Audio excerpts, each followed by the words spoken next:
Well, when a plane approaches the speed of sound, it encounters an invisible wall of resistance. This is known as the sound barrier, and it occurs when molecules in the air become powerfully compressed at the nose. Breaking through this barrier at the speed of sound, or supersonic speeds, may sound terribly exhilarating, but inside a modern jet, the ride is smooth and barely noticeable. Not even the sonic boom, created from the rapid change in pressure, can be heard from within. Still, that doesn't mean there aren't risks. While supersonic speeds aren't enough to kill humans on their own, rapid acceleration certainly is. As a pilot picks up speed, their body becomes pummeled by an accelerative pressure called a G-force. At their worst, these forces can cause broken bones and burst blood vessels. But perhaps the most dangerous situation is when a G-force drives a pilot's blood down into their feet and away from their brains, causing loss of vision, loss of consciousness, or even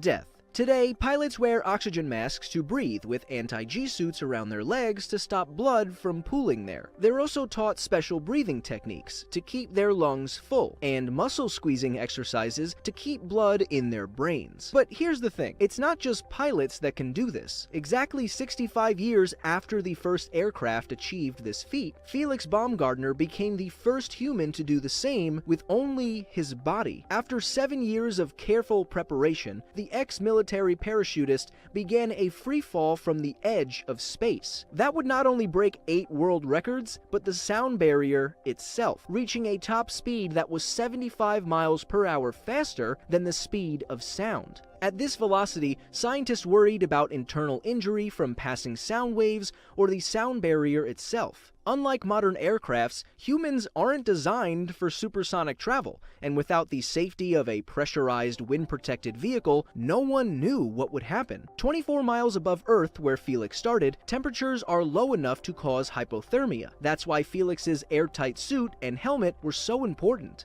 because even if one crack appeared, he would have died instantly. One of the scariest moments in the fall was when Felix entered a flat spin. This is when the body rotates out of control, sometimes reaching 120 revolutions per minute, and creating up to 22 times the force of gravity. When this happens to a free-falling human, blood is pushed into the head and feet, potentially causing burst eyeballs, mental confusion, loss of vision, consciousness, and even death. Luckily, Felix was able to right himself and land safely on the ground, taking a big step for humankind. What's more, in the half a minute Felix spent at supersonic speeds, he felt and heard absolutely nothing unusual. So even though his fall came with a whole host of hazards, it turns out breaking the sound barrier wasn't one of them. Still, unless you have extensive training and all the right equipment, it's probably safest to stick to normal speeds